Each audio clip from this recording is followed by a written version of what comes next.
안녕하십니까. 반갑습니다.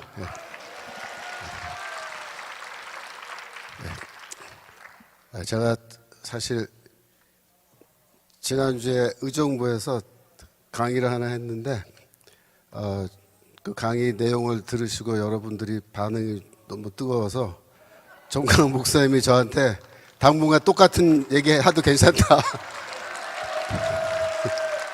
다른 거 하지 말고 그 얘기만 계속하라고 그러셔서 오늘 또 하려고 올라왔습니다.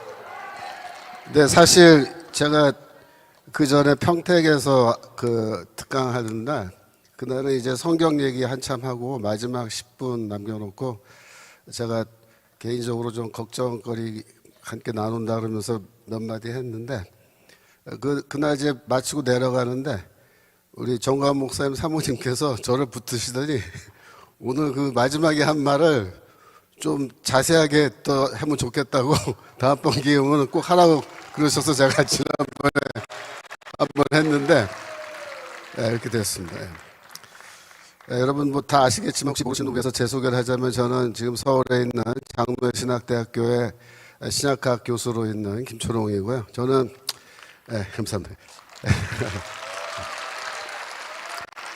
저는 이제 1981년도에 이제 대학 서울대 사회학과 입학을 하고 그 다음에 장신대에 와서 88년부터 이제 91년 사이에 신대원 과정 공부하고 제가 미국으로 유학을 바로 갔습니다. 졸업하고. 그래서 91년도에 유학을 갔고 가서 제가 뭐 석사학위 2개, 뭐 박사학위 1개, 또 거기서 담임 목회도 한 3년 반 정도 하고 또 학교에서 직원으로 일을 하고 뭐 이러다 보니까 시간이 많이 갔어요. 그래서 제가 총 미국에서 보낸 시간이 이제 16년인데 2007년도 2월 달에 이제 논문을 다 마치고 다 패스가 돼가지고 제가 또 마침 장신대에서 신약학 교수 찾는다 그래서 제가 이제 신청을 해서 또 제가 마침 돼가지고 제가 이제 9월 달에 정식으로 이제 학교 교수로 이제 부임을 했습니다.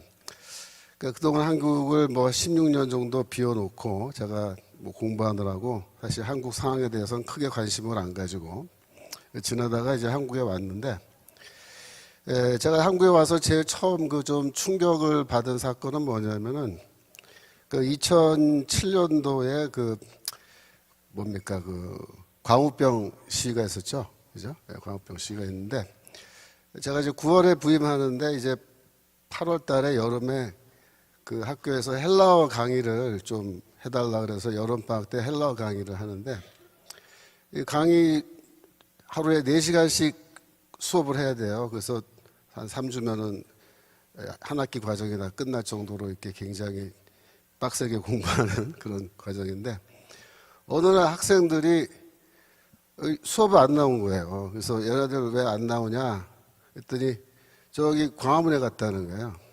광화문에 뭐에 갔냐 했더니 광우병 시위하러 갔다고. 그러면서 당당하게 얘기하는 거예요.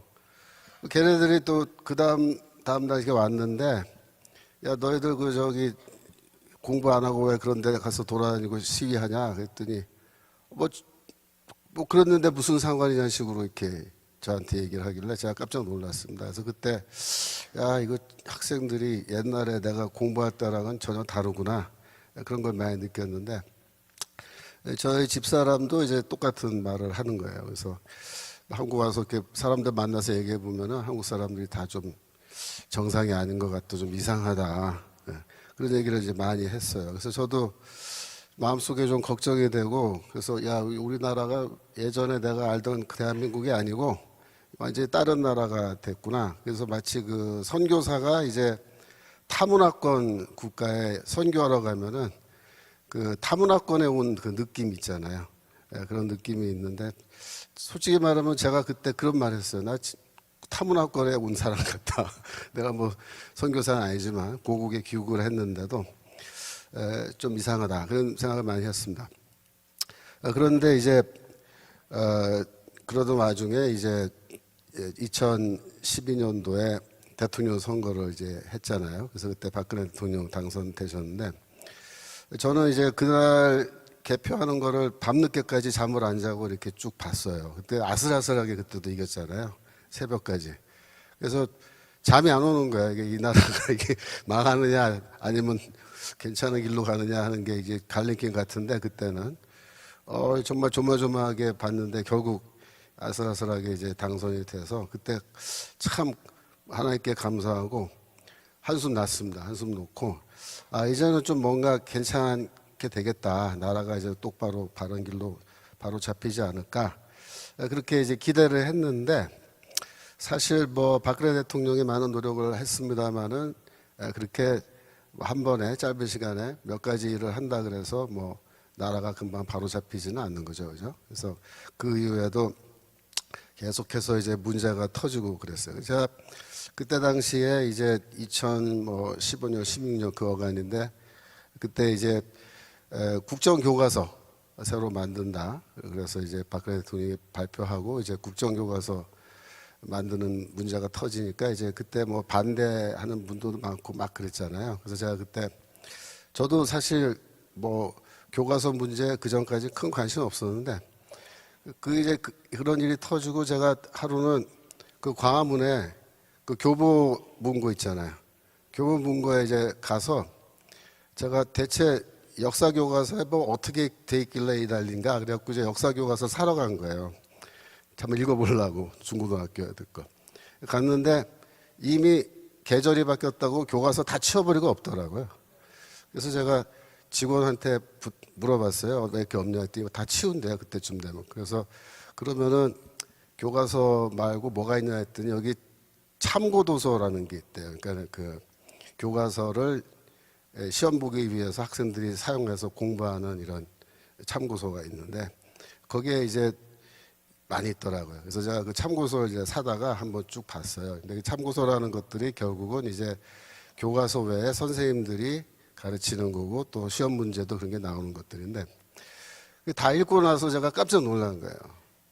이 교과서 내용이 그 중에 특히 현대사 이쪽으로 읽어보니까 거의 예전에 그 우리 운동권 학생들이 학교에서 이제 소위 말하는 의식화 교육 한다고 한국 근대사, 현대사 이렇게 공부한 책들이 있거든요. 그런 책에 있는 내용이랑 뭐 별 차이 없는 거예요. 다 있는 거예요. 제일 놀랐던 건 뭐냐면은 그때는 우리가 이제 그 조선 공산당사라 그래가지고 공산당을 이렇게 한국에서 만들고 없어지고 하던 그 역사가 있어요. 조선 공산당사라고. 그래서 초기에 이제 그런 공산주의 활동한 사람들 그때도 그런 내용 어렵게 구해서 우리 다 공부하고 있는 건데 그런 게 거기 다 있는 거예요, 교과서에.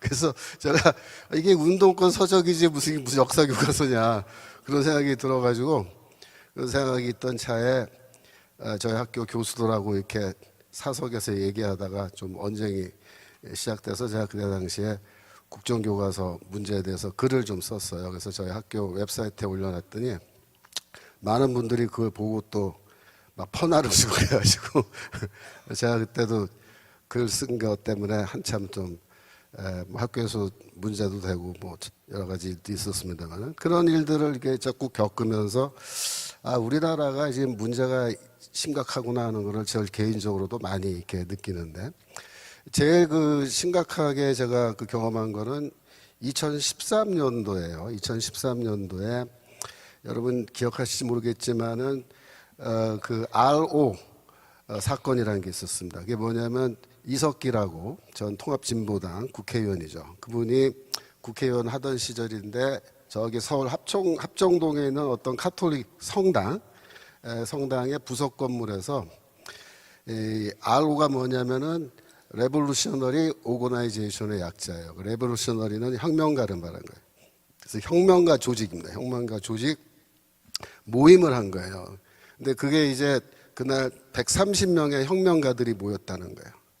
그 사람들이 모여서 회의를 했는데 그게 이제 그만 발각이 돼가지고 문제가 돼서 이제 그 이석기하고 다 검찰 수사받고 그래갖고 그 뉴스가 이제 나오는데 저녁 시간에 그 TV에 이제 이 이석기를 구속하였고 그 다음에 이제 이러이러한 일들이 있었다라고 이제 뉴스가 나오는 거예요. 그래서 그걸 이렇게 쭉 보는 순간에 제가 개인적으로 굉장히 그 놀란 거죠. 왜냐 하면은 그날 이제 토론을 하는데 토론의 주제가 뭐였냐면 회의의 주제가 남조선에서 남조선 해방의 그 결정적 어떤 계기, 순간, 중대한 국면이 지금 오고 있는데 그런 순간이 막상 우리에게 닥치면 이 130명의 혁명가들은 각각 어떠한 일을 할 것이냐 거기에 대해서 이 사람들이 회의를 하고 그 다음에 자기 업무 분담을 하고 이렇게 회의를 했다라는 거죠. 근데 그게 왜 이제 놀라운 사안이냐면 이게 이제 그 소위 말해서 이 혁명가라는 사람들은 사실 그 시대에 다 교육을 받아요. 그러니까 혁명가는 뭐 내가 하고 싶다고 막 아무렇게나 되는 게 아니라 그런 어떤 과정을 거쳐서 교육도 받고 그래서 이제 활동을 하게 되는데 그 교육받는 내용 중에는 많은 부분이 뭐가 있냐면은 이제 보안교육이라는 게 있습니다. 보안교육. 근데 보안교육은 뭐냐면은 혁명가로 활동을 하다가 검거되는 일이 있더라도 조직에 큰 피해를 주지 않게끔 평소에 자기 관리를 철저하게 하는 겁니다. 그래서 이 혁명가들이라는 사람들이 이렇게 만나서 혁명에 대해서, 혁명 사업에 대해서 이렇게 논의를 하고 일을 할 때는 반드시 이 가명을 쓰는 거예요. 가명을. 그러니까 본명을 쓰지 않습니다. 절대로. 저도 그래서 그 당시에 쓰던 가명이 있어요. 그러니까 사람과 사람이 이렇게 만나면 얼굴은 알지만 이 사람의 원래 본명이 뭔지는 전혀 모르는 거예요. 왜 그러냐면 그래야 내가 검거되거나 그 사람이 경찰에 잡히더라도 내 이름이 나오지 않잖아요. 그죠? 뿐만 아니고 이렇게 평소에 만나서 이 혁명 사업에 대해서 얘기를 할 때 절대로 개인적인 정보, 뭐 집 주소라든가 전화번호라든가 뭐 그다음에 형제 관계, 뭐 고향이 어디냐, 뭐 직업이 뭐냐 이런 거는 절대로 서로 묻거나 대답을 하지 않게끔 그렇게 교육을 다 받는 겁니다. 그래서 이렇게 만나서 얘기하다가 실수로라도 그런 거 물으면요 그 자리에서 바로 지적을 해요. 그거 원래 안 묻게 돼 있는데 왜 나한테 쓸데없이 그런 거 묻냐고 지적을 하고 그러면 이제 아주 혼나요. 그렇게 이제 보안 교육을 철저하게 받는데 그 보안 교육 중에 뭐가 있냐면은 이렇게 사람들을 만났을 때 혁명가들을 이렇게 서로 만났을 때 인원수의 제한을 두는 겁니다. 그래서 1대1로 만나는 거는 원래 괜찮고 1대2로 만나는 것도 뭐 괜찮고 1대3까지는 비교적 괜찮다고 봐요. 근데 1대4, 1대5 이렇게 점점점 인원이 많아지면 그거는 위험하다 이렇게 얘기해서 1대10 이렇게 만나는 건 절대로 불가능합니다. 그래서 이렇게 보안 유지를 위해서 항상 이렇게 몇 명 안 되는 사람끼리만 만나면서 그렇게 활동하는 게 혁명가 조직이라는 건데 이 이석기라는 사람은 그날 2013년도 얘기인데 130명의 사람이 만난 거예요. 근데 그것도 자기 본명을 다 공개하고 만난 겁니다. 근데 이거는 사실 그 절대로 있을 수 없는 일이고 소위 말하는 해당 행위라 그래서 그렇게 하면은 혼나는 그런 사안인데 이 이석기와 130명의 혁명가란 사람들은 얼굴과 얼굴을 맞대고 여기다 쉽게 말하면 명찰에 이름표 다 붙이고 그리고 이렇게 회의를 한 거예요. 이런 식으로. 근데 이거는 원래 그렇게 할 수 없는 건데 그렇게 한 거죠. 근데 왜 그렇게 할 수 있었느냐라는 겁니다. 그거는 뭐냐면 그 사람들이 평소에 지금이 어떠한 상황인지 그걸 정세 판단이라 해요. 정세 판단을 항상 주기적으로 합니다. 그래서 정세 판단을 하는 팀이 있는데 거기는 제일 이렇게 쉽게 말하면은 머리 좋은 사람들이 정세 판단하는 팀에 들어가서 활동을 하는 거예요. 지금 여러 가지 상황을 봤을 때 지금은 어떤 상황이다 이렇게 이제 판단을 하는 건데 이 정세 판단을 하는 사람들이 이제 정세 판단을 한 건데, 그렇게 해도 괜찮다라고 정세 판단을 한 거예요. 그건 뭐냐면 이 혁명 사업에 있어서 만조기와 간조기라는 게 있는데, 이 간조기 때는 다 지하에 숨어요. 지하에 숨어서 조직을 보호하기 위해서 노력하고 절대로 우리 신분을 노출하지 않고 그렇게 있다가, 혁명의 만조기가 되면은 이제 바깥으로 다 나와서 그때는 실명을 사용하고 또 공개적으로 이렇게 활동할 수 있는 겁니다. 그러니까 이석기라는 사람이 원래 경기동부연합의 아주 그 뛰어난 지도자인데, 이 양반이 국회의원으로 공개적으로 나온 거예요. 그건 뭐예요? 만족이기 때문에 나온 겁니다. 그래서 만족인데 어느 정도 만족이냐면은 혁명적인 상황이 이제 무르익어서 잠시 후면은 우리가 집단적으로 이 폭동을 일으키거나 이렇게 할 수 있는 그런 시기가 됐다라고 판단한 겁니다. 그때 아마 제가 추측하기는 이석기와 이 과거 이제 경기 동부연합 세력인데, 이 사람들은 아마도 평양으로부터 모종의 지시를 받았거나, 그죠? 뭔가 그런 게 있었을 거라고 저는 추측을 합니다. 그래서 그런 회의를 열고 준비를 한 건데, 그날 그날 얘기된 내용 중에 보면은 이 압력밥솥을 활용해서 이 폭탄 제조하는 폭탄 제조법이라든가, 또 이게 폐파이프, 쇠파이프 이렇게 자르고 이렇게 해가지고 그걸로 사제 권총 만드는 거, 이런 방법들을 다 이렇게 공유를 했어요. 그래서 필요할 경우에 폭탄도 제작해서 준비하고 사제 권총도 만들어서 준비해라 이렇게 하고, 우리 사회에 소위 말하는 기관 시설입니다. 기관 시설은 뭐냐면은 전기라든가 통신이라든가 교통이라든가, 그죠?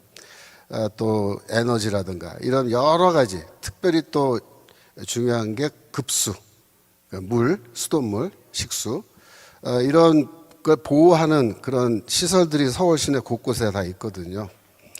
근데 그런 시설들을 이제 공격을 해가지고 그거를 탈취해서 뭐 폭발한다든지 망가뜨린다든지, 식수 같은 경우는 거기다가 뭐 독극물을 섞는다든지, 이런 식의 계획들을 다 이제 구체적으로 짜고, 그러고 그날 헤어진 거죠.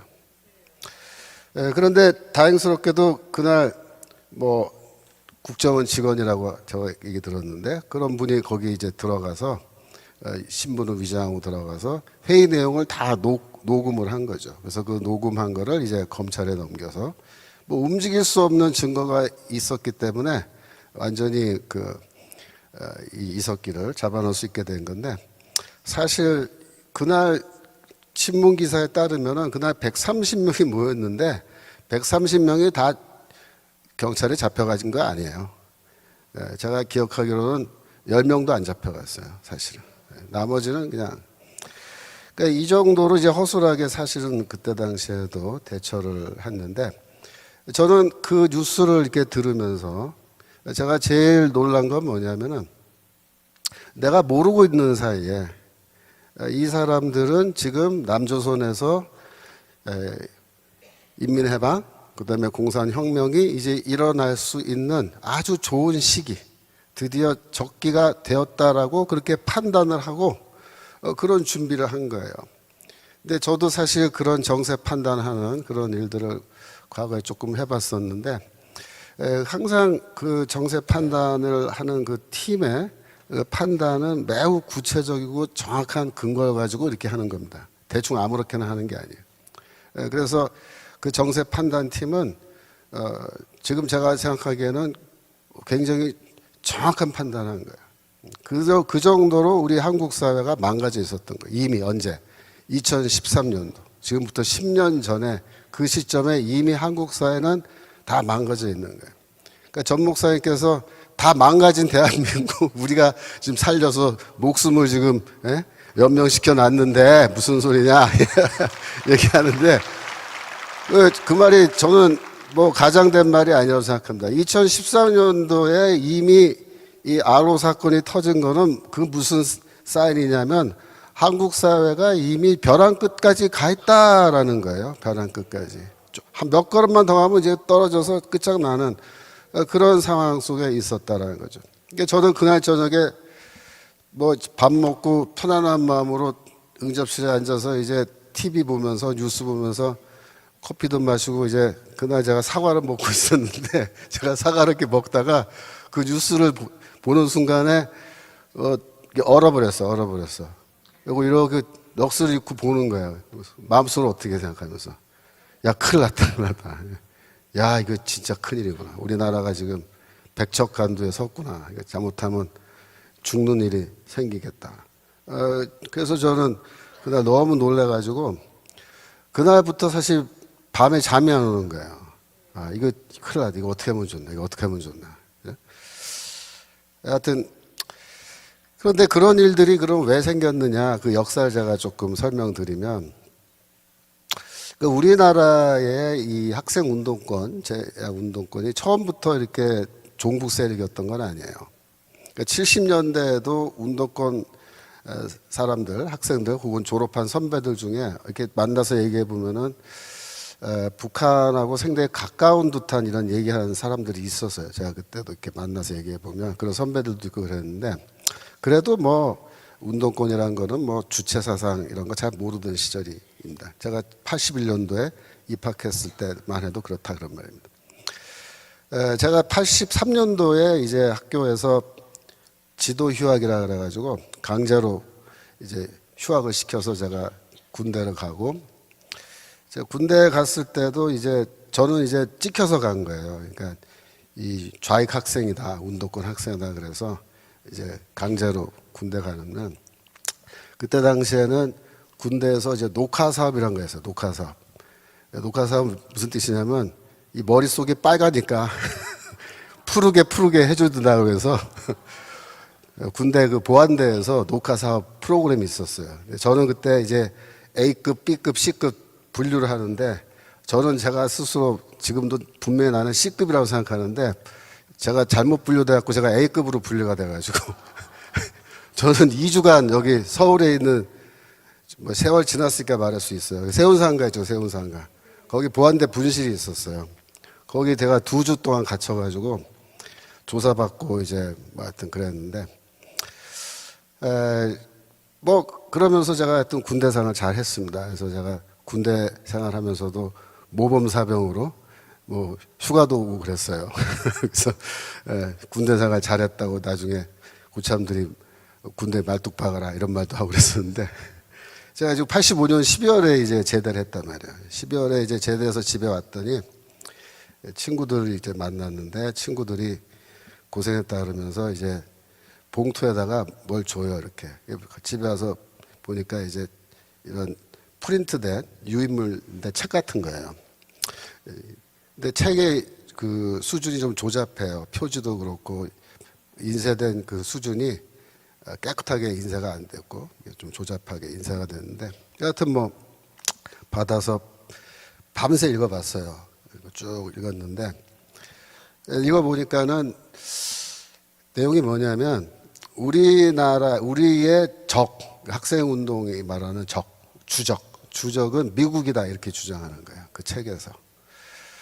그 전까지도 물론 이제 미국을 적으로 얘기하는 그런 경우가 좀 있긴 있었어요. 그러니까 여러분 1982년도에 부산에서 미국 그 문화원 거기 학생들이 들어가서 그 불 지르고 점거 농성한 거 있어요. 그 미국 문화원 방화 사건이라는데 그때 이제 부산대 뭐 학생들 근데 그때 보니까는 이제 고신대 부산 고신대 학생 3시가 들어갔어요. 그러니까 이제 신학대학도 문제예요. 그때부터. 얘네들이 들어가서 이제 미국에 대해서 뭐라 얘기했냐면 왜 광주 사태 때 미국이 이 강경 진압을 막지 않았느냐 그래서 항의하는 건데 그때부터 약간 학생 운동 가운데서 미국에 대한 비판적인 이야기가 좀 있긴 있었지만 그래도 미국이 우리 적이다. 이렇게까지 말하지 않았었어요. 근데 85년도 겨울에 그 문건을 보니까 분명하게 뭐라냐면 미제국주의가 우리의 적이고 미제국주의와 투쟁해서 싸우지 않고서 남조선 해방은 없다 이렇게 얘기하는 거예요. 이거를 그 당시에 뭐라고 불렀냐면은 AI 문서라 그랬어요. AI 문서. 그 엔타이 임페리얼리즘 문서라 그래서 그 AI 문서라는 게 이제 그 85년, 86년 겨울방학 때 학생 운동권에 큰 유행했습니다. 유행했습니다. 근데 그때만 해도 아직 주체 사상이란 말이 안 나왔어요. 근데 그걸 읽어보니까 제가 개인적으로 생각하기에는 이거는 조총련 통해서 들어온 뭐 북한에서 온 문서라고 볼 수밖에 없을 정도로 거기에 나오는 표현이라든가 이런 게 우리 남한에서 쓰지 않는 그런 표현들이 많이 나와요. 그래서 이거는 북한에서 뭐 왔거나 조총련에서 만든 문서가 이렇게 전달돼서 왔나 보다 그랬는데 그 해 겨울을 넘기면서 학생 운동권 전체가 이제 그 AI 문서를 다 읽고 공부하고 학습했는데 딱 3월 달에 이제 개학했단 말이에요. 그러니까 86년도 봄 학기죠. 그때 4월 달에 서울대에서는 2학년 학생들이 전방 교육 받는다 그래요. 전방 입소 교육. 그러니까 전방 부대에 들어가서 며칠 동안 머물면서 실습을 하는 거예요. 그 당시에는 이제 그렇게 함으로써 학생들이 이 국가관이나 우리나라가 아직 전쟁 상황이라는 걸 좀 깨달으라는 뜻으로 그렇게 하는 건데 그해 4월 달에 그 전방 입소 교육을 하는데 2명의 학생이 전방 입소 교육 반대한다고 신림 사거리에서 분신 자살했습니다. 김세진, 이대호라고 2명의 학생이 거기서 분신 자살을 하고 분신 자살 하자마자 학교 캠퍼스에서 그날 입소하는 날인데 전방 교육하러 들어가는 날인데 전방 입소 교육 반대하는 시위가 터졌는데 굉장히 격렬하게 시위가 진행됐는데 그날 나온 구호가 있어요. 구호. 뭐라고 구호를 외쳤냐면 제가 지금도 정확하게 기억합니다. 뭐라고 외치면서 데모하냐면 양키의 용병 교육 전방 입소 결사 반대. 그게 그날 구호였어요. 그래서 양키의 용병 교육이다 이거예요. 미제국주의를 양키라고 부르면서 전방 부대 들어가서 우리가 훈련 받는 거 이거는 거부한다. 근데 그때 그냥 거부한다가 아니에요. 양키의 용병 교육이다. 그때부터 벌써 뭐예요? 북한의 관점에서 이걸 바라보기 시작한 거예요. 그때부터 이미 이 반제국주의 문서라는 거는 이거는 북한이 주장하는 거예요. 북한이 미국을 미제국주의라고 주장하고 우리는 그 식민지라고 주장을 하는 건데 그래서 이 86년도부터 아주 격렬하게 그런 시위가 일어나고 그러면서 분위기가 어떻게 가냐면은 학생 운동의 대부분 그 서클들 그것이 뭐 지하 서클이건 아니면 오픈되어 있던 서클이건 동아리들이죠. 이 동아리들이 전부 다 하나같이 이 주체 사상을 옹호하는 그런 입장을 공개적으로 얘기하면서 주체 사상을 입에 담기 시작한 겁니다. 그걸 알고 보니까 AI가 뭐예요? 결국은 주체 사상이었던 거예요. 그래서 이제 86년도에 주사파라는 게 갑자기 들불처럼 확 일어나면서 이 학생 운동을 이제 주도권을 장악하는 거예요. 근데 기존에 이제 학생 운동 하던 사람들 중에 주사파가 아닌 사람들도 있잖아요. 그러니까 그런 사람들은 우린 주사파 받아들일 수 없다. 이렇게 이제 선언하고 반대하니까 그때부터 이 동아리 내부에서 이제 싸움이 시작된 거예요. 주사파와 비주사파의 싸움. 그거를 우리가 사상투쟁이라고 합니다. 줄여서 사투라 그러는데 이 사상투쟁을 해서 결국은 주사파가 승리하고 대부분의 학생운동 조직을 주사파가 다 장악하게 되는데 중요한 게 뭐냐면은 왜 주사파가 승리했는지 그 사상투쟁에서 왜 주사파가 승리했는지 그 이유를 여러분이 분명하게 아셔야 돼요. 제가 최근에 이 문제에 대해서 도대체 웹사이트에 어떤 이야기들을 하고 있는지 좌파들이 쓴 글을 쫙 한번 읽어봤어요. 근데 별의별 설명이 다 나오는데 다 엉터리 설명이에요. 예를 들어서 왜 주사파가 광범위하게 퍼졌느냐? 예를 들어서 뭐 품성론 때문이다 이런 주장들이 있더라고요. 품성론이 뭐냐면 좀 이따 얘기하겠습니다만은 김영환이라는 주사파 대부가 있는데 그 사람이 이제 강철 서신이라고 이 글을 83년도 4년도 어떤 그 어간에 이게 유행했어요. 그러니까 주체사상 들어오기 전에 이게 유행했는데, 근데 김영환이가 나중에 이제 주사파 대부가 되니까는 결국 이제 주사파 주장이 된 셈인데, 김영환이라는 사람이 그 강철 서신에서 뭐라고 썼냐면은 소박한 품성 이런 게 혁명가의 자질이다 이거예요. 성실한 품성, 겸손한 품성, 용감한 품성. 이게 품성론이라 그래, 이거는. 그래갖고 이게 교회에서 가르친 거랑 비슷하죠. 성실, 소박, 겸손, 용기, 이런 거. 그래서 이런 것 때문에 뭐 주사파가 승리했다. 그딴 식으로 설명하는 사람들이 있는데 그거 다 엉터리입니다. 그런 것 때문에 주사파가 승리한 게 아니에요. 두 번째로 이 주사파는 혁명의 주체를 노동자뿐만 아니라 학생, 농민, 소상공인, 소시민, 민족자본가까지 포함하는 이런 사람들로 우리가 혁명운동해야 된다 그러고 PD는 우리 노동자 계급만 해야 된다. 그래가지고 이게 주사파 쪽에 혁명 전술이 더 현실적이어서 선택됐다. 그것도 거짓말이에요. 그렇지 않아요. 또 어떤 사람은 주사파는 반미와 통일, 민족 문제를 얘기했기 때문에 주사파가 우위를 점한 거다.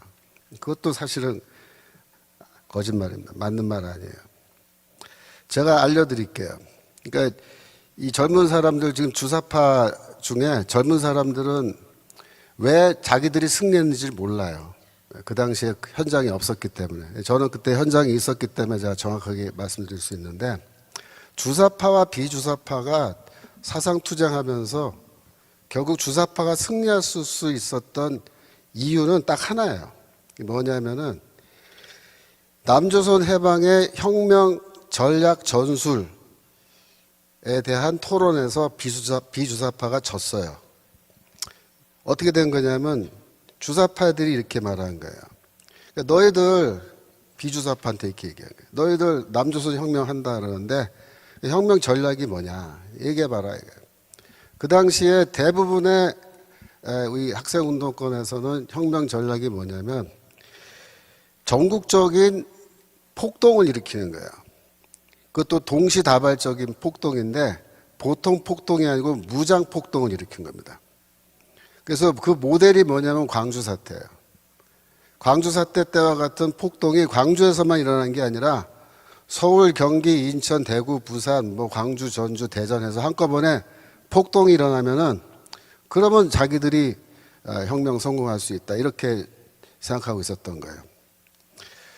그렇게 대답했더니 주사파 애들이 뭐라고 그러냐면은 너희들의 그런 혁명 전략은 매우 비현실적인 전략이다 그렇게 비판하는 거예요.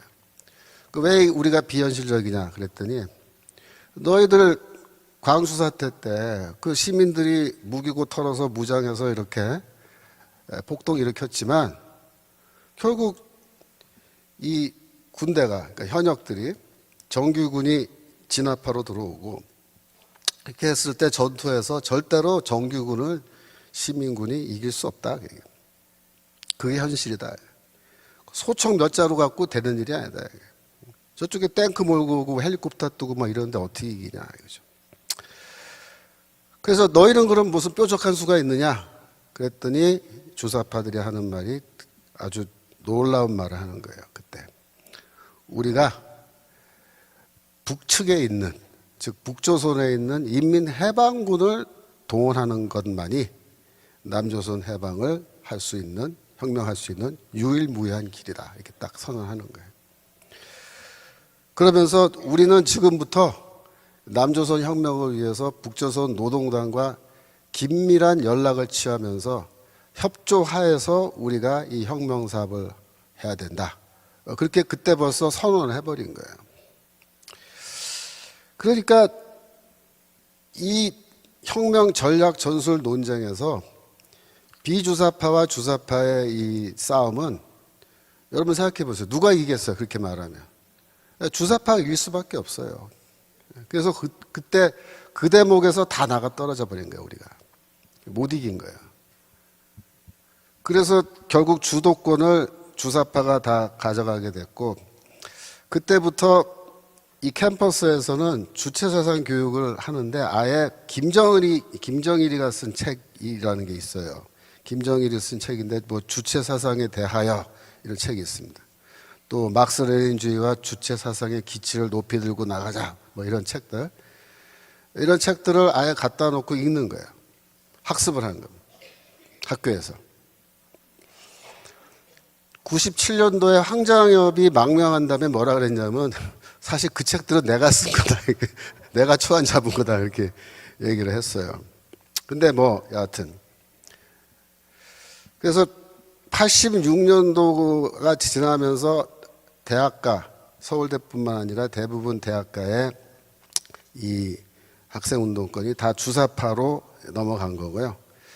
87년도에 그 대통령 직선제를 위한 민주화 운동이라 그래서 그때 당시에 이제 시위, 가두투쟁 나와서 막 시내에서 데모하고 그랬는데 그때 그 모든 시위를 주도한 세력이 주사파예요.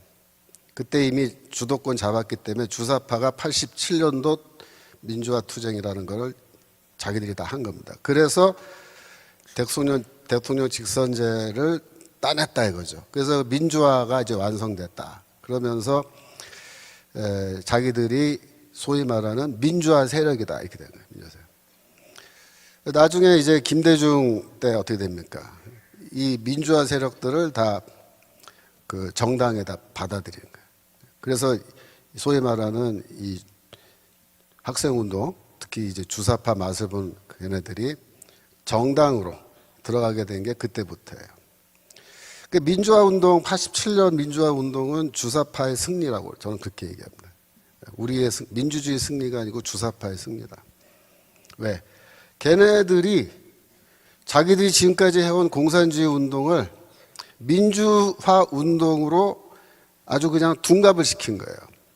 언론에서 다 그렇게 떠들고 걔네들을 막 칭찬하고 이러니까 걔네들이 전부 다 민주화 운동의 투사들이라 그래갖고 여기 전부 다 어깨에 힘주고 그런데 걔네들이 속은 뭐야? 말 그대로 주사파 빨갱이들이라고요. 빨갱이들. 제가 그거 보면서 야 망했다. 그때 당시에도 큰일 났다 생각해요. 88년이 되면은 주사파가 노동운동, 사회문화운동, 종교운동 이걸 다 접수합니다. 그래서 그 당시에 뭐 범민련 그런 거 들어보세요. 범민련 이런 데가 다 주사파들이 만든 운동이고 전국연합 뭐 이런 거.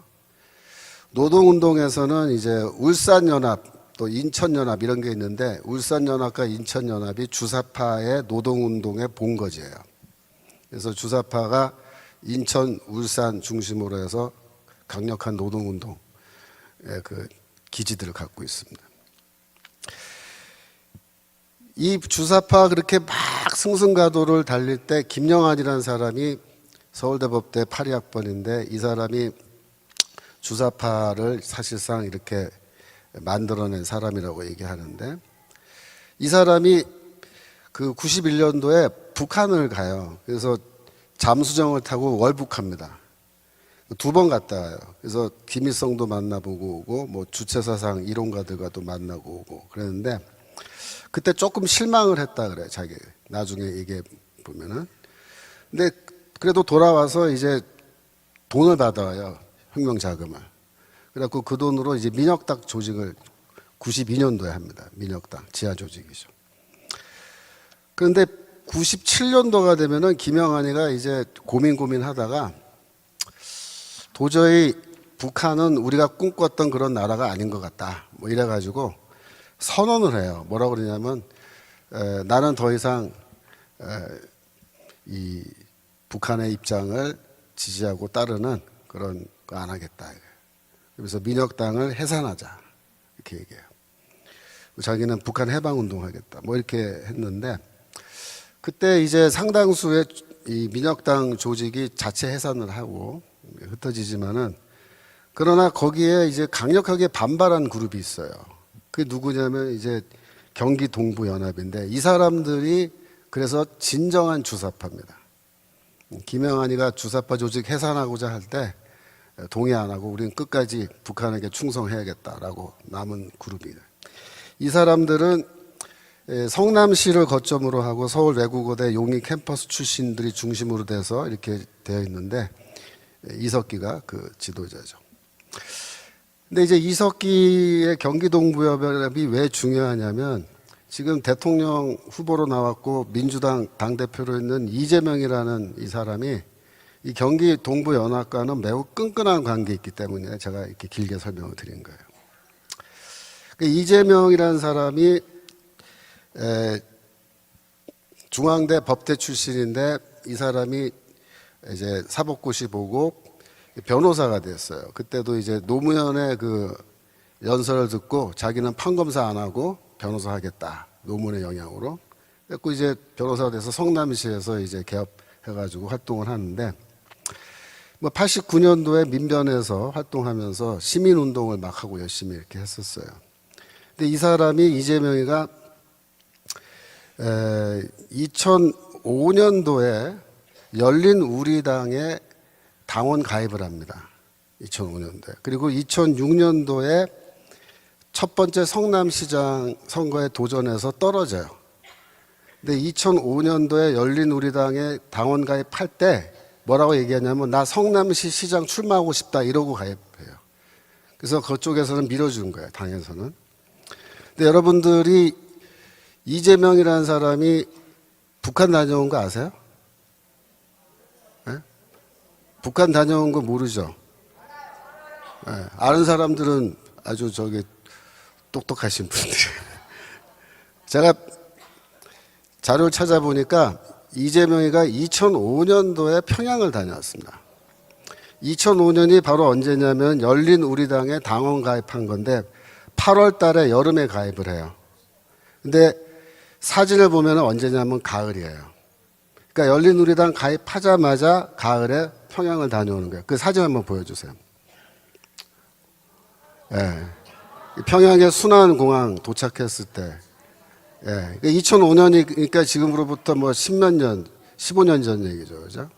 예. 그 다음 보세요. 예. 비행기 내려서 이제 찍은 거예요. 그 다음에 만경대. 예. 만경대 가서 사진 찍고. 그 다음에 예. 이게 아마 만경대 가는 길인 것 같아요. 그 다음에 대동강에서 찍은 거예요. 대동강에서. 예.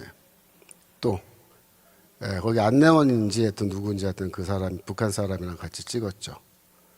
이게 2005년도입니다. 그 다음 보세요. 예, 이게 아마 김일성 생가 아니면 뭐 그런 걸 거예요. 초가집 돼 있는 거. 방문하고. 그 다음에, 예, 거기 운동장에서 그 단체 그 뭐 하는 거 있잖아요. 그 뒤에 보면 뭐 모란봉, 보통강, 대동강 나오죠. 저 구경하러 가서 찍은 거예요. 그 다음에, 이게 뭐 호텔에서 아마 찍은 것 같은데 여자 직원하고 찍었어요. 그 다음에 이것도 어디 학교인지 어디 가서 이렇게 찍은 것 같아요. 근데 이 사진들이 어디 나오냐면 다 봤죠? 그 다음에 예. 이 사진들이 어디 나오냐면 네이버 블로그에 이재명이 블로그가 있어요. 그 제목이 이재명이에요. 근데 거기에 2000년대 초반부터 꾸준히 글을 써서 사진이랑 올려놨어요. 제가 찾다가 보니까 나와서 내가 지금 다운받아서 여러분에게 보여주는 건데 이게 왜 중요하냐면 2005년도에 열린 우리당 가입하자마자 이 사람을 평양으로 보내는 거예요. 누군가가. 누구냐? 저는 아마도 이화영이가 중간에서 다리를 놨을 거다 이렇게 봅니다. 여러분 이화영이 누군지 아세요? 이화영이 이재명이가 경기도 지사할 때 부지사 하던 사람이에요. 둘이가 굉장히 가까운 사이예요. 근데 이 사람이 지금 그 쌍방울 김성태 회장의 북한 불법 송금에 같이 끼어 있는 사람이에요. 그러니까 이 사람이 이재명이도 알고 쌍방울의 사회이사로 있어요. 그러니까 불법 송금할 때 이 사람이 중간에서 이제 활동을 했는데 이 사람이 그 당시에 2005년 당시에 국회의원이었습니다. 그리고 이재명은 그 당시에 변호사였기 때문에 민간인이에요. 민간인은 함부로 혼자서 북한 못 갑니다. 통일부 장관 허락이 있어야 가는데 그때 당시에 통일부 장관이 정동영이었어요. 네. 그래서 누군가가 다녀오라고 이렇게 길 터줘서 다녀온 건데 재밌는 게 뭐냐면 이 이화영이가 어떤 인물이냐면 2006년도에 안희정 전 충남지사랑 둘이서 북경에 가요. 북경에 가서 누굴 만나냐면 이호남이라는 사람 만나요. 이호남이는 북한의 이 대남공작하는 정찰총국 소속의 거물급 공작원입니다. 이호남이랑 만나서 뭘 논의하냐면 그때 당시에 이해찬이가 북한 가는 거를 논의하고 와요. 이해찬이는 왜 그걸 갔다 오냐면 노무현이가 2007년도에 평양 갔다 오잖아요. 그래서 그 이해찬이는 노무현의 방북을 준비하기 위해서 가는 건데 이해찬이가 갈 수 있도록 길을 닦은 사람이 바로 이화영이에요. 그러니까 실제로는 노무현의 북한 방문을 성사시킨 사람입니다. 이 사람이. 무슨 뜻이냐면 북한하고 직통 라인을 갖고 있는 사람이에요. 근데 이 사람이 아마도 그때 당시에 열린우리당 국회의원이었으니까 그리고 열린우리당을 만들 때도 이화영이가 굉장히 중요한 역할을 해요. 그 조직할 때. 보통 인물이 아니란 말이에요. 그래서 아마도 이화영이 같은 사람이 이재명이를 딱 보고 당원 가입하니까 뭐 아마도 제 추측하기에는 선생님 앞으로 정치하고 싶으시면 평양 한번 다녀오시죠. 이래가지고 그때 다녀왔을 거다 그럽니다. 그건 무슨 뜻이냐면은 이재명이라는 사람은 그때부터 이미 북한이 관리하는 남조선 혁명의 자산이었다 그런 얘기입니다. 그런 사람인 거예요. 근데 이 사람이 첫 번째 성남시장 출마해서 2006년도에 실패하는데 10년도에 제도전해서 당선이 됩니다. 그때 당선될 때 그 민노당이라 그래요. 그 당시에 민노당인데 이 민노당이 경기동부연합이 장악하고 있는 진보정당인데 그때 당시에 민노당 후보 김미희가 성남시장 후보로 같이 출마했었어요. 근데 김미희도 이 여자가 보통 내기가 아니에요. 실제로 경기동부연합의 그 리더급으로 있는 여자인데 여하튼 성남시장 후보로 이재명이랑 김미희가 둘이 나왔는데 이쪽 경기동부연합 측에서 그러니까 결국 이석기죠. 이석기가 교통정리를 한 거예요. 그래서 김미희한테 너 후보 사퇴하고 우리 이재명 변호사를 시장 만들자 이렇게 한 거예요. 김미희가 후보 사퇴합니다. 그다음에 경기동부연합이 조직이 있잖아요. 성남시 일대. 근데 이재명이는 뭐 변호사니까 뭐 조직 그런 거 없잖아요. 그러니까 이 조직을 동원해서 선거운동을 다 해줘요. 이석기가 뭘 갖고 있었냐면 이석기가 선거운동을 전담하는 회사 갖고 있었어요. 그러니까 선거 관련된 플래카드 찍고 뭐 포스터 붙이고 이거 선거 전체를 프로젝트를 전부 다 진행하는 전문가들로 구성된 회사 갖고 있는 사람이에요. 이석기가 그 당시에. 그러니까 이재명이 저거 뭐 시장 만들어준 건 어렵지 않잖아요. 그죠? 그래서 결국 이재명이 당선됩니다. 그 당선됐을 때 그 성남시 시장 인수위원회에 경기동부 연합 사람들이 이제 왕창 들어가 있고 그 사람들이 성남시로 다 들어가는 거예요. 그래서 주요 보직을 다 차지하고 그 다음에 하는 게 뭐냐면은 이 경기동부 연합 사람들이 성남시에서 진행하는 각종 이권 사업에 다 입찰을 해가지고 그걸 독식하는 거예요. 그래서 시에서 하는 각종 사업이 있어요. 그게 뭐 도로 보수건, 전기건, 하천 보수건, 뭐 다리를 놓는 거건, 그죠? 하다못해 쓰레기 수거해 가는 거 있죠. 이것도 다 시에서 관리하는 건데 이거를 누구한테 맡기느냐가 이게 시가 갖고 있는 권한이라고요. 근데 이거를 경기동부연합 사람한테 다 주는 거예요. 그러면 이 사람들은 어떻게 하느냐? 내가 전기회사를 하던 사람이 아닌데도 미리 정보를 받고 내가 전기회사를 차리고 기다리고 있는 거예요. 입찰을 하는 거예요. 그래갖고 이제 시에서 다 같은 편이니까 네가 해라고 주면은 그걸 받아가지고 사람도 고용해서 뭐 전기공사하고 이렇게 하는 건데 이거 가로등 갈아 끼고 이런 거 하고서 돈 받잖아요. 그건 다 누구 주머니 들어가냐? 그 사람들은요 이 경기동부연합이 주사파들은 한 가지 좀 뭐랄까 존경할 점이 있다 그러면 그거예요. 얘네들은 돈을 그런 식으로 벌면요 개인 주머니에 넣고 쓱 입 닫고 이렇게 안 해요. 예. 걔네들은 물론 자기가 개인적으로 좀 가져간 돈 있지만 걔네들은 항상 이건 뭐냐면 이건 혁명 자금이라고 생각해서 따로 떼서 모아간다고 해요. 그걸 컨트롤해요. 아무렇게나 막 쓰지 않는다고 절대로 애들이. 그런 품성들을 가졌어요. 품성들을 얘네들이. 그래서 그래요. 그래가지고 얘네들이 성남시에서 여러분 해먹은 게 몇 년인 줄 아세요? 이재명이 성남시장 몇 년 했습니까? 8년 했습니다. 8년. 8년 동안 해먹은 거예요. 그거는. 그 사이에 12년에 이제 19대 국회의원 선거 때 이석기, 뭐 이정희, 김재현 얘네들은 이제 통합진보당으로 해서 국회 진출하죠. 그죠? 그래갖고 이제 13년도에 그 문제가 터져가지고 14년도에 헌법재판소에서 통진당 해산 결정해가지고 이제 이석기는 감옥 가고 그죠? 그래서 우리는 생각하기를 이제 통진당은 끝났고 이석기도 끝났구나. 이제 역사에서 사라졌구나. 사라졌을까요? 제가 그랬잖아요, 아까. 아로 모임에서 130명 모였는데 10명도 안 잡아갔다고. 그 나머지 120명은 뭐 어디 가서 뭐 놀았겠어요? 걔네들이? 절대 노는 애들이 아니에요. 얘네들은 오직 평생을 어디에다 헌신했다고? 남조선 혁명. 헌신하는 애들이란 말이에요. 그러니까 얘네들이 그때부터 지금까지 쭉 일을 하는데 특별히 이재명과 이 경기동부연합 간의 관계는 이미 2006년 때부터 아주 견고한 관계가 된 거예요. 이거는 공생관계래요. 공생관계. 기생충과 숙주의 관계라고 생각하면 돼요. 그런데 2018년도에 이재명이 경기도 도지사에 도전해서 또 당선이 돼요.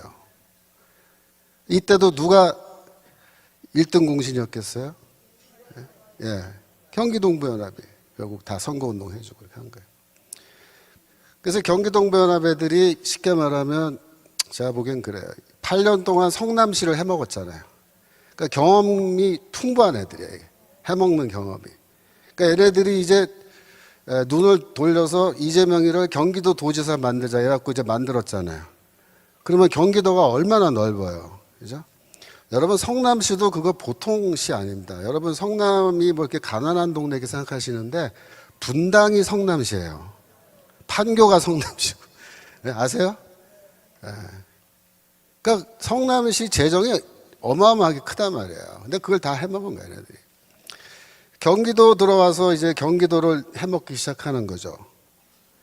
그래서 경기도에서도 많이 해먹었는데 경기도에서 해먹은 것 중에 지금 드러난 거 하나가 뭐냐면 대장동이란 말이에요. 대장동. 근데 제가 이제 보기에는 어떻게 된 거냐면 1995년도에 이재명이가 성남시에서 변호사로 들어와서 시민운동을 해요. 제 혼자 여러 사람 모아서. 그래갖고 성남시 그 참여연대를 사실은 이제 만드는 셈인데 이 성남시 시민운동할 때 뭘 했냐면요. 분당 백궁 정자지구 용도 변경 특혜 의혹. 네.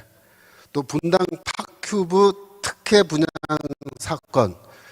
이런 거에 대해서 그 조사를 하고 반대하는 운동을 해요. 시민운동을.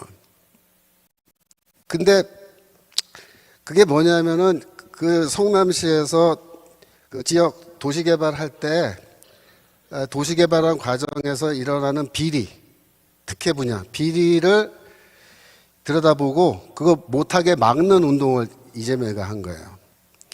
제가 이 말씀을 왜 드리냐면 그때 이재명이가 그거를 이렇게 들여다보고 연구를 해보니까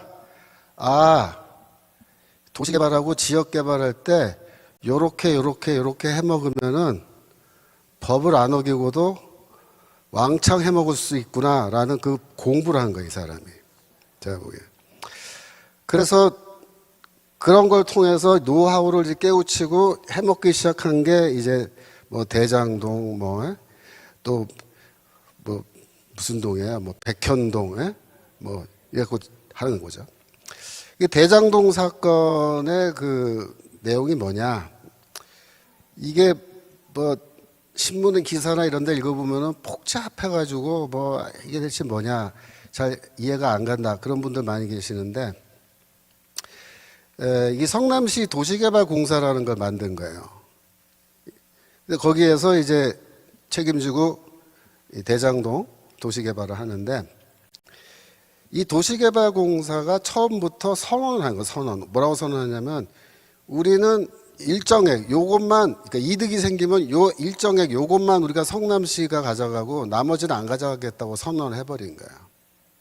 그 은행은 뭐 원래 은행이 돈 빌려주면 이자 받는 대로 법정대로 이렇게 법정 이자대로 받아가고 끝나는 거고 그래서 남은 그 수익이 성남시도 안 가져가고 은행도 안 가져가면 누가 가져가요? 예, 그 업자 중에서도 이제 거기에 투자한 개개인 투자자들이 가져가는 거예요. 그래서 뭐 화천대유, 뭐 천화동 이런 게 전부 다 그 투자자 회사인데 처음 이 대장동 사건 터졌을 때 신문 기사에 뭐라고 나왔냐면 대장동에서 이제 그 뭡니까 도시개발에서 돈을 벌어가는데 1000%의 수익률을 가져갔다. 그렇게 기사가 나온 거예요. 제가 처음에 이제 이거 동그라미 하나가 실수로 더 붙은 거겠지. 어떻게 1000%의 수익률이나. 근데 직접 이제 읽어보고 계산해 보니까 1000%가 맞은 거죠. 예. 그래서 뭐 지난번에 말씀드렸지만 천화동인 3호라는 사람이 872만 원, 1000만 원도 투자 안 했는데 101억 원을 벌어간 거죠. 지금 현재 그 8천억에 해당하는 어마어마한 액수입니다. 대장동 한 건만. 근데 이 액수의 돈이 지금 어디에 가 있고 누가 관리하고 그동안에 어떤 용도로 썼는지 여기에 대해서 지금 검찰이 구체적으로 얘기를 안 하고 있는 거예요. 그래서 지금 이렇게 어마어마한 돈을 이렇게 해먹을 정도로 이 사람들이 통이 커져가지고 이렇게 있는데 문제는 뭐냐면 이제 이 사람들이 이번에 내년도에 이제 선거를 하잖아요. 선거를 하는데 그 선거를 할 때 이재명이가 지금 대놓고 공천은 자기가 다 알아서 하겠다고 이제 선언을 한 상태고 그래서 비당권파는 벌써부터 탈당해서 다 나온단 말이에요. 그러면 이재명이가 누구를 공천하겠느냐? 예. 이번에 내년도 국회의원 선거할 때 결국 경기 동부 연합 사람들을 공천할 가능성이 매우 큽니다. 그러면 민주당은 완전히 이번에 이제 내년 선거를 통해서 물갈이가 되는 거고 물갈이가 되면서 누가 금배지를 다냐면은 진짜 종북 세력이에요. 진짜 주사파. 얘네들로 쫙 이제 물갈이가 되는데 얘네들은 평생을 혁명을 위해서 몸 바쳐온 애들이 이제 상당수가 이제 들어가는 거예요. 근데 문제는 경기동부연합이라는 게 원래 지하 조직이고 공개된 사람들이 아니니까 누가 누구인지를 우리가 파악을 못 하는 거예요. 그래서 내년도 선거는 뭐가 문제냐면은 이게 결국은 민주당이 선거를 통해서 통진당이 되는 겁니다. 근데 내부적으로는 알맹이는 통진당이 되는 건데 겉으로는 뭐야? 그냥 민주당이죠. 대통령 선거가 27년에 있는데 마찬가지로 그때도 뭐 이재명이 또 나올 수도 있고 못 나올 수도 있지만 누가 되건 중요한 건 뭐다? 결국 민주당이 공천에서 나오는 그 사람들은 누가 대통령 선거 후보자로 나오건 간에 이석기의 아바타고 이 경기동부연합은 북한의 직접적인 지령을 받고 그 움직이는 이런 사람들이기 때문에 대통령이 다시 한번 북한 간첩 같은 사람이 대통령이 되는 그런 일이 발생하는데 이게 심각한 사안이라는 거예요. 그래서 제가 여러분들에게 말씀드린 거는 내년도 국회의원 선거를 위해서 우리가 지금 여러 가지 노력을 하고 있는데 특별히 정광훈 목사님께서 200석 얘기하고 자유마을 조직해서 어떻게든 저쪽 우리가 200석 못하면 저쪽이 200석 하는 거기 때문에 이거는 목숨 걸고 이제 싸우는 건데 지금 칼이 여기 우리 목 앞에까지 들어와 있는 그런 현실이라는 걸 여러분이 깊이 인식하시고 내년도 4월까지 시간이 6개월밖에 안 남았습니다. 이 6개월 동안의 시간 동안에 우리가 해야 할 일들이 있어요. 그 천만 조직, 그죠? 천만 조직, 그 다음에 자유마을 조직. 어떻게든 우리가 사람들 모아서 내년대 표대결로 갈 때 우리가 표를 한쪽으로 모을 수 있도록 그렇게 해서 준비를 해야 되는데, 여러분들이 기도하면서 우리가 정말 이거 하지 않으면은 정말 큰 고난이 앞으로 대한민국에 닥칠 수 있다라는 그런 사실입니다. 여기까지 하겠습니다. 감사합니다. 제가 기도하고 마치겠습니다. 하나님 아버지, 대한민국을 불쌍히 여기시고 이 나라를 덮고 있는 어둠의 그림자가 물러갈 수 있도록 도와주옵소서. 하나님의 교회가 있는 나라입니다. 주여, 이 나라가 앞으로 선교하는 나라, 주의 복음을 위하여 일하는 교회가 되기 원하오니 주여 축복하여 주시고, 이 대한민국 내년 특별히 국회의원 선거에서 제가 패배하는 것이 아니라 승리할 수 있도록 주여 도와주시옵소서. 2027년 대통령 선거도 하나님께서 붙들어 주시고 우리 민족과 이 나라를 구원의 길로, 하나님의 생명의 길로 인도하여 주옵소서. 감사드리며 예수 그리스도 이름으로 기도합니다. 아멘. 감사합니다.